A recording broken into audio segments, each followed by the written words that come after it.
अस्सलाम वालेकुम ख़वातीन हज़रात, मैं हूं आपका मेज़बान सुमैर। तो आज के नए प्रोग्राम में हम आपको खुशामदीद कहते हैं। दोस्तों, आज भी हमारे पास बहुत ज़बरदस्त किस्म की अपडेट्स हैं, लेकिन सबसे पहले हम बात करेंगे सना जावेद के बारे में। सना जावेद को अभी रिसेंटली जीतो पाकिस्तान में ऐसी हरकत करते हुए देखा गया। उनकी वीडियो इतनी ज़्यादा वायरल हुई कि लोगों ने उनको बहुत बुरा भला कहा, लोगों ने उन पर बहुत ज़्यादा तनकीद की। लेकिन आज की इस वीडियो में मैं आपको दोनों चीज़ें बताऊंगा कि ऐसा भी हो सकता है जिसकी वजह से सना जावेद ने हरकत की हो। आपने बहुत सारे प्रोग्राम्स देखे होंगे, बल्कि स्पेशली जीतो पाकिस्तान में देखा होगा कि वो कहते हैं कि ये करके दिखाएं, ये गेम खेलें, आपको मोटरसाइकिल मिल जाएगा, आपको गाड़ी मिल जाएगी। और उन सारी चीज़ों को वो बड़े आराम से इसलिए कर लेते हैं क्योंकि वो चाहते हैं कि उनको गाड़ी या मोटर बाइक मिल जाए। आजकल आपको पता है एक आम सा मोटर बाइक भी 1 लाख से ऊपर है, तो वो उनको जीतने के लिए कुछ भी करने के लिए तैयार होते हैं। तो एक प्रोग्राम चल रहा था जिसमें एक फैमिली को खाने का चैलेंज दिया गया था कि जो भी जल्दी खा लेगा तो उसको ये इनाम मिलेगा। तो वो फैमिली खा रही थी और सना जावेद उनको देखकर इस तरह की हरकतें करी थी कि जैसे उनको देखकर उनको वॉमिटिंग आ रही है, मतलब इस तरह की हरकतें करी थी, बड़ी अजीब सी हरकतें करी थी। तो लोगों ने जब उस क्लिप को देखा, उस वीडियो को देखा, फिर सोशल मीडिया ने और ARY ने खुद भी उन चीजों को वायरल किया। अब जब वो वायरल होगी तो लोगों ने सना जावेद को कहा कि भाई इसी वजह से इंडस्ट्री के बहुत सारे लोग सना जावेद के खिलाफ हैं। सना जावेद किस लिए खिलाफ हैं? क्योंकि इनका जो रूड बिहेवियर है और ये टीवी पर बैठकर, लाइव प्रोग्राम में बैठकर लोगों को खाते हुए देखकर उल्टियां कर रही हैं, इस तरह की हरकतें कर रही हैं, तो ये क्या मतलब सूट करता है इन पर? जब आप खुद ही ऐसे प्रोग्राम्स करवा रहे हैं कि जो जल्दी खा लेगा उसको इनाम मिलेगा और उसी दौरान आप इस तरह की हरकतें कर रही हैं, तो ये आपका बिहेवियर बहुत गलत है। मुमकिन है कि शी इज एक्सपेक्टिंग वो प्रेग्नेंट हो और उसकी वजह से उनको वो देखकर उनको मतली आ रही हो सकता है कि उनको बुरा लग रहा हो। ये एक फैक्ट है जिसकी वजह से मैं उनकी तरफदारी करता हूं कि हो सकता है कि उनको ऐसा फील हो रहा हो, क्योंकि जब कोई प्रेग्नेंट होता है तो आपको पता है कि शुरू के दिनों में ये सब कुछ उसको बुरा लग रहा होता है, कुछ चीज़ें उनको नहीं खाने का दिल करता और कोई और खा रहा हो तो वो देख कर भी दिल खराब होता है। एक तो ये, अगर उन्होंने इस वजह के बगैर, इस वजह से हटकर उन्होंने ये काम किया है तो फिर तो बहुत गलत किया है, क्योंकि आप सभी को पता है कि उनके बारे में बहुत सारे लोगों ने उनके खिलाफ वीडियोस बनाई थी। बल्कि एक मेकअप आर्टिस्ट की तो मुझे बात याद आ रही है कि उसने कहा था कि मैं सना जावेद के घर मेकअप करने गया और तकरीबन 6-7 घंटे मैंने इनके बाल बनाए, इनका मेकअप किया, लेकिन मुझे वॉशरूम जाना था। इनके घर में 6 वॉशरूम थे, लेकिन इस खातून ने मुझे वॉशरूम नहीं जाने दिया, बल्कि मैं इनके घर के सामने एक पंप था वहां पर गया, वॉशरूम कर आया। इन्होंने मुझे अपने घर का वॉशरूम नहीं यूज करने दिया और जब मेरा कोई फोन आ रहा था तो मुझे फोन पर बात तक नहीं करने दी, बल्कि मेरा फोन लेकर रख दिया कि पहले मेरा काम खत्म करो फिर फोन पर बात करना। तो इस तरह का इनका बिहेवियर था जिसकी वजह से लोग इनके बहुत ज्यादा खिलाफ भी हुए थे। लेकिन उस वक्त भी फहद मुस्तफ़ा सना जावेद को बहुत ज्यादा प्रमोट कर रहे थे, क्योंकि फहद की और सना जावेद की बहुत ज्यादा दोस्ती है। लेकिन अब मुझे आप ये बताएं कि जब आप एक ऐसे प्रोग्राम में आते हैं और खुद लोगों को कहते हैं कि जो जल्दी खा लेगा उसको इनाम मिलेगा, और जब वो जल्दी खा रहा है तो फिर आप उसके खिलाफ जो है वो इस तरह की हरकतें भी कर रहे हैं, फिर वो वायरल भी कर रहे हैं, तो लोग आपके खिलाफ बात तो करेंगे। बहरहाल आप लोगों को इस बारे में क्या कहना है कमेंट सेक्शन में जरूर बताइएगा। मैंने दोनों चीजें, पॉजिटिव और नेगेटिव, जो कुछ नजर आ रहा था, समझ आ रहा था, आपके सामने रखा। फैसला आपके हाथ में, आपको क्या लगता है? बहरहाल चलते हैं नेक्स्ट खबर की तरफ और बात करते हैं जी इमरान हाशमी और जावेद शेख के बारे में। अब आप लोग हैरान हो रहे होंगे कि जावेद शेख और इमरान हाशमी की क्या खबर आ गई। भाई आप सुनकर हैरान होंगे कि जावेद शेख के साथ इमरान हाशमी ने क्या किया बैक स्टेज। ओ यार, गलत ना सोचा करो यार, क्या किया? मतलब ये है कि इमरान हाशमी के साथ जावेद शेख ने एक फिल्म की थी और अभी रिसेंटली एक इंटरव्यू में उन्होंने बात बताई, तो इमरान हाशमी का रवैया जानकर मुझे बड़ा दुख हुआ। एक तरफ जावेद शेख के साथ इंडिया के बॉलीवुड के बहुत बड़े स्टार, मतलब आप ये कह सकते हैं कि सबसे बड़े स्टार शाहरुख खान ने काम किया और उनकी वो बड़ी तारीफ करते हैं, बड़ा कहते हैं कि वो बहुत ही हम्बल, उनका डाउन टू अर्थ तो नहीं होंगे, लेकिन बहरहाल जावेद शेख साहब को लगा कि वो बहुत अच्छे इंसान है, बहुत हम्बल है। उनके साथ काम करके बहुत मज़ा आया। 2007 में शायद वो फिल्म आई थी उनकी, जिसमें वो शाहरुख खान के वालिद का किरदार उन्होंने अदा किया था। और उन्होंने कहा कि 2008 में एक फिल्म आई थी इमरान हाशमी की, जन्नत। इस फिल्म की रिकॉर्डिंग के लिए वो साउथ अफ्रीका गए हुए थे और सेट पर ये बैठकर इंतजार कर रहे थे कि इमरान हाशमी आ रहे हैं। तो इमरान हाशमी जब आए तो डायरेक्टर ने मिलवाया कि ये जावेद शेख हैं और ये इमरान हाशमी हैं। तो इमरान हाशमी ने जावेद शेख का बढ़ता हुआ हाथ देकर मुंह पीछे कर लिया, ना तो सलाम का जवाब दिया और ना ही उन्होंने जावेद शेख की तरफ देखा और आगे चल दिए। जावेद शेख कहते हैं कि मुझे बहुत बुरा लगा। अब ये बहुत बड़ी बात है कि टीवी पर बैठकर आप अपनी इंसल्ट के बारे में बता रहे हो। मुझे ये सुनकर बड़ा दुख हो रहा था। इमरान को कहा कि ये जावेद शेख है, पाकिस्तान से आए हैं, और मुझे कहा कि ये इमरान हाशमी है। तो मैंने ऐसे हाथ किया तो उसने बड़ी बददिली से ऐसे करके ना थोड़ा मुंह चुरा के ऐसे करके निकल गया। जावेद शेख ने डायरेक्टर को कहा कि अब मैं इसके साथ रिहर्सल करने के लिए उधर नहीं जाऊंगा, अगर इसने मेरे साथ रिहर्सल करनी है तो ये खुद आए, क्योंकि शूटिंग हो रही थी साउथ अफ्रीका में, एक बहुत बड़ा स्टेडियम है, वहां पर शूटिंग हो रही थी। तो जावेद शेख ने उनके साथ कहा कि मैं रिहर्सल नहीं करूंगा, इसको रिहर्सल करनी है तो खुद आए। फिर वो डायरेक्टर गए। हालांकि आपको पता है महेश भट्ट के ये भांजे हैं इमरान हाशमी, और इस फिल्म के प्रोड्यूसर भी महेश भट्ट थे।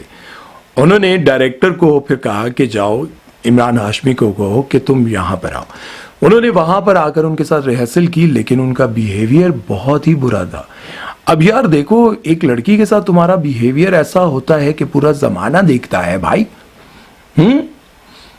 और एक बंदे के साथ, एक पाकिस्तान का, देखें जावेद शेख पाकिस्तान का एक नाम है यार, देखें हमारे सीनियर लेजेंडरी एक्टर हैं। वो अलग बात है कि कुछ लोग उनको पसंद करते हैं, नहीं करते हैं, लेकिन नाम तो है वो। फिर इसी बात पर बहुत सारे लोग कहते हैं कि हम इसीलिए इंडिया जाकर काम करना नहीं पसंद करते कि वो लोग हमें उस लेवल का समझते ही नहीं है। अब ये बात भी गलत है, क्योंकि देखिए एक तरफ शाहरुख खान उनको कितनी इज्जत दे रहा है, शाहरुख खान जावेद शेख को इतनी इज्जत दे रहे हैं, प्यार दे रहे हैं। दूसरी तरफ जावेद शेख को आपने, शाहरुख खान को आपने देखा कि वो हमारे पाकिस्तानी बॉलर शुएब अख्तर के साथ किस तरह से मिलते हैं, ऐसे उनके साथ लटक जाते हैं भाई, जप्पी डालकर। और बाकी एयरपोर्ट्स पर आप देखें हमारे जो फनकार आपस में मिलते हैं, अभी पिछले दिनों शाहिद कपूर और शुएब अख्तर मिले, और उसके साथ साथ और बहुत सारे फनकारों के साथ उनकी मुलाकात हुई, बहुत अच्छे से हुई। इमरान हाशमी ने ऐसा क्यों किया, ये बात समझ से बाहर है। अब इमरान हाशमी को ये सब कुछ नहीं करना चाहिए था। आज देखिए, अगर ये बात इंडियन चैनल्स पर की जाए, इसको हाईलाइट किया जाए कि जावेद शेख के साथ इतना बुरा सलूक, इतनी बुरी हरकत की, अगर कोई पाकिस्तान आए और उसके साथ हम ऐसा करें तो आप लोगों को कैसा लगेगा यार। बहरहाल जावेद शेख साहब की ये हिम्मत थी कि उन्होंने टीवी चैनल पर बैठकर, इंटरव्यू में बैठकर उन्होंने ये बात बताई, क्योंकि अपनी इंसल्ट के बारे में कोई बताता नहीं आमतौर पे। तो बहुत अच्छा किया उन्होंने बताया, क्योंकि इस तरह के चेहरों को बेनकाब करना चाहिए। बहरहाल इस बारे में आप लोगों की क्या राय है, कमेंट सेक्शन में जरूर बताइएगा। चलते हैं नेक्स्ट खबर की तरफ और बात करते हैं फैसल रहमान के बारे में। फैसल रहमान आप सभी जानते हैं कि एक वक्त में बहुत ही चॉकलेटी और बड़े मासूम और खूबसूरत हीरो हुआ करते थे, लेकिन वक्त के साथ हर इंसान को बूढ़ा होना है, हर इंसान की उम्र बढ़ेगी, कभी भी कोई जवान नहीं रहेगा। लेकिन एक इंटरव्यू में उनसे पूछा गया कि आप इतने हैंडसम, खूबसूरत और टॉप के हीरो रहे, आपने अब तक शादी क्यों नहीं की?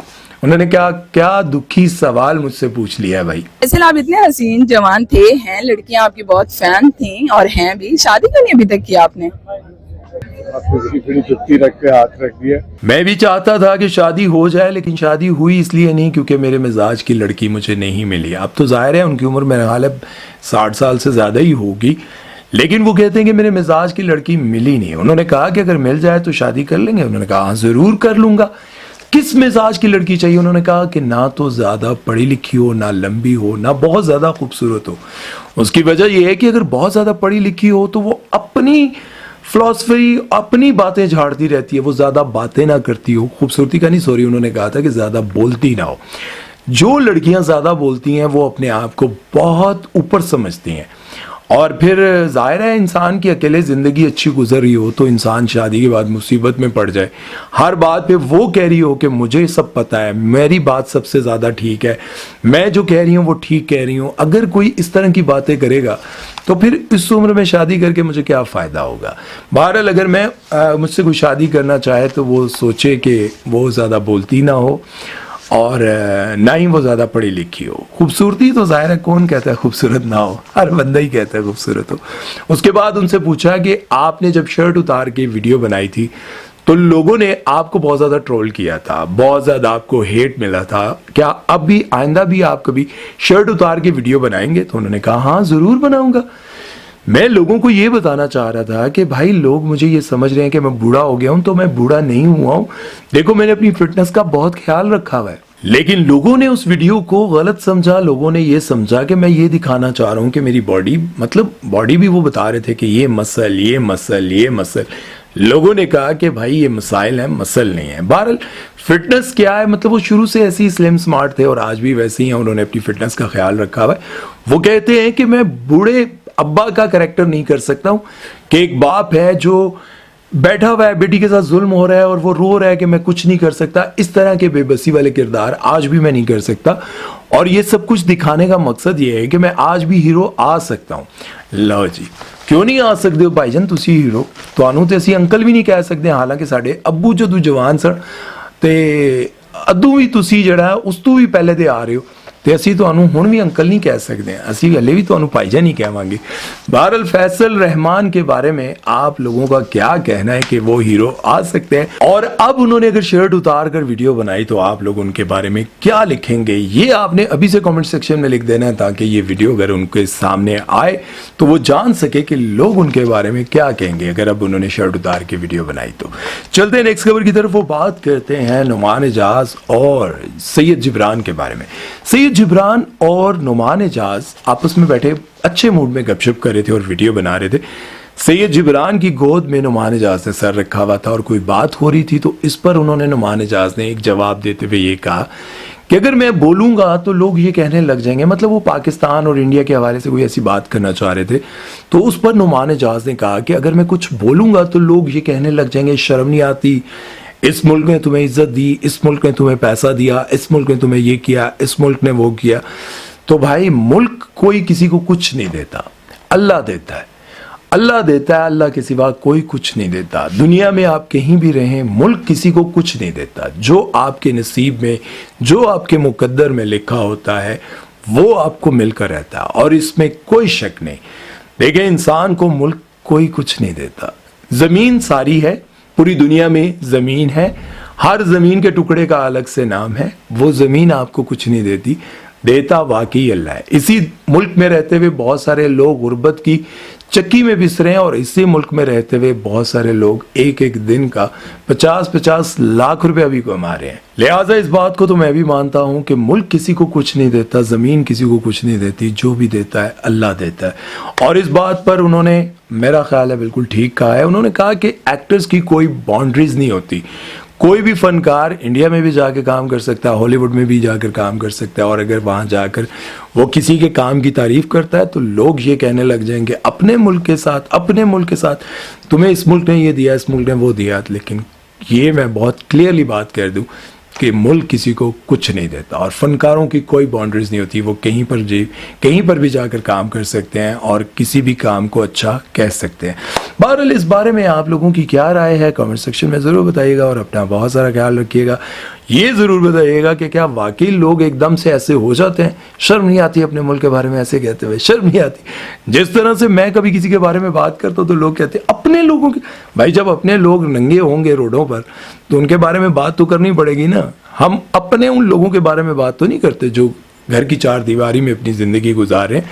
हम तो उन लोगों के बारे में बात करें जो खुद सोशल मीडिया पर अपनी नंगी तस्वीरें लगाते हैं। हम तो उन लोगों के खिलाफ आवाज़ उठाते हैं जो खुद इस मुल्क का बेड़ा गर्क करने की कोशिश करते हैं।